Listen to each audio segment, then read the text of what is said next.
Hi, I'm Jack van Poortvliet. Hi, I'm Joe Hayes. Hi, I'm Freddie Steward and we're Leicester Tigers players. Hi, I'm Michael Stafford. Hi, I'm Phil Paxson. Hi, I'm Lisa McBride-Hughes and we are from Yodel and we are the mental health first aiders and mental health champion. And we're here to have an open discussion about emotional health and well-being.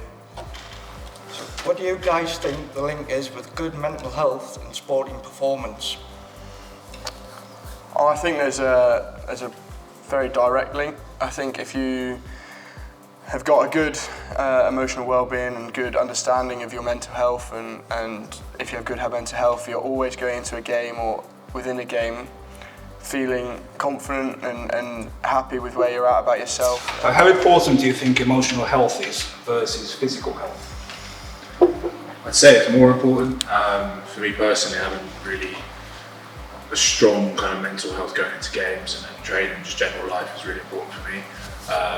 It makes me feel comfortable in myself and fully able to do what I do to the best of my ability. It sets you up perfectly for doing what you do. I'd agree with you, Hazy. I reckon it's probably more important. It's probably not talked about enough. Like when you talk about sport, you obviously talk about physical preparation and you need to be physically right, but it's probably not talked about enough. Like the importance of being mentally ready for it and being healthy in that sense, because all of the physical stuff comes on the back of your foundation. My vision on that is obviously the easiest part for you gents as professional players is actually playing the game. As soon as kick-off starts, that's the easiest part for you. So how do you mentally prepare yourselves before a game? I guess it's quite individual, so I'm sure all three of us have very different ways of doing it. Some guys like to get themselves really sort of in the zone and clearly ready to go, raring to go emotionally. Some guys like to be a lot calmer and more clearer thinking. I guess that's more of a backs thing. Hazy, I'm sure you're very much sort of loud music, loud heavy music on it, trying to pump yourself up. But I guess it's an independent thing. So we all have our special techniques. I'm a weird one. I always have a bath on the morning of a game. I feel like that just mentally puts me in a nice, relaxed spot, and I'm able to then just get rid of all these other thoughts and emotions and just focus on the game. Would you feel comfortable talking to someone if you were suffering yourself? I think now I would. I don't think before the big awareness of mental health and things came about, I don't think I probably would have.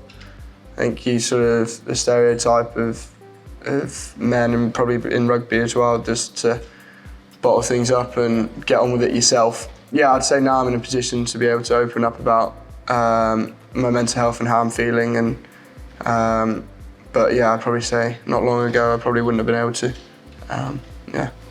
Yeah, I mean, I'm the same. I've actually kind of had a bit of an experience with anxiety, depression when I was like 16, 17 and 18, and having those conversations to start off with, it was impossible. There was no framework to do it in.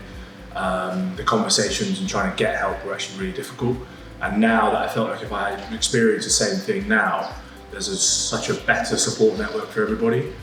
There's obviously the great work that you guys are doing already, but it's more of awareness is really important.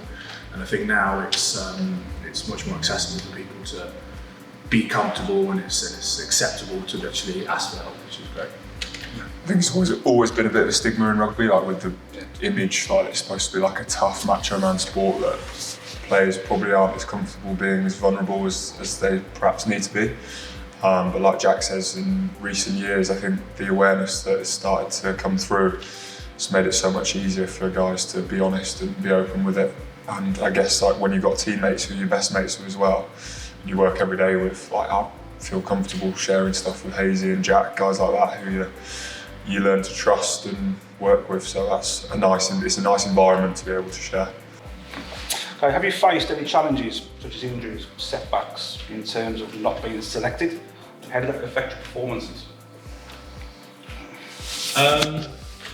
It's obviously a difficult one, isn't it? In professional sport, all you want to do is play. You don't want to be superhuman all the time, but in reality you're not. And you do get a lot of setbacks, and for me, the best way that I've dealt with all those things is, like I said earlier, it was controlling the controllables. I can't control not getting selected, I can't control injuries, but I can control how I come back for them, what I do.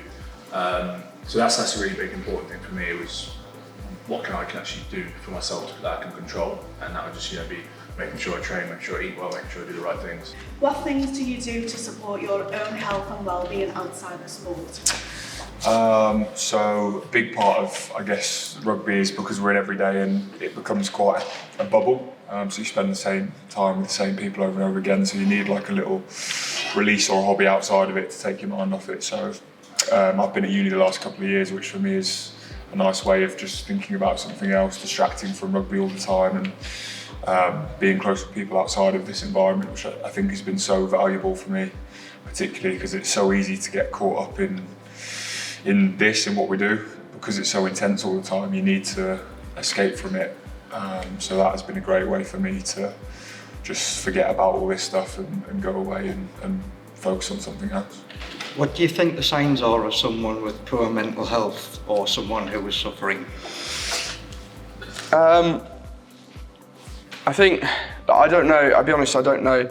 I probably haven't had the awareness to know fully what all the signs and symptoms are. I think for me, if I was to check up on one of my mates that I think struggling with mental health, is probably, I know quite a lot of the personalities inside out, and a lot of my mates and a lot of the lads are quite bubbly, outgoing, sort of friendly, and if I noticed sort of trends in them being quiet, maybe got their head down, maybe not getting involved with the social aspect of, like, if we meet up for coffees and maybe going a bit on his own and things like that, that's probably when I would go have a word or go have a conversation and ask if he's all right and everything's okay. If you are struggling with your mental health and well-being at the moment, please don't be afraid to reach out to family, friends and support network.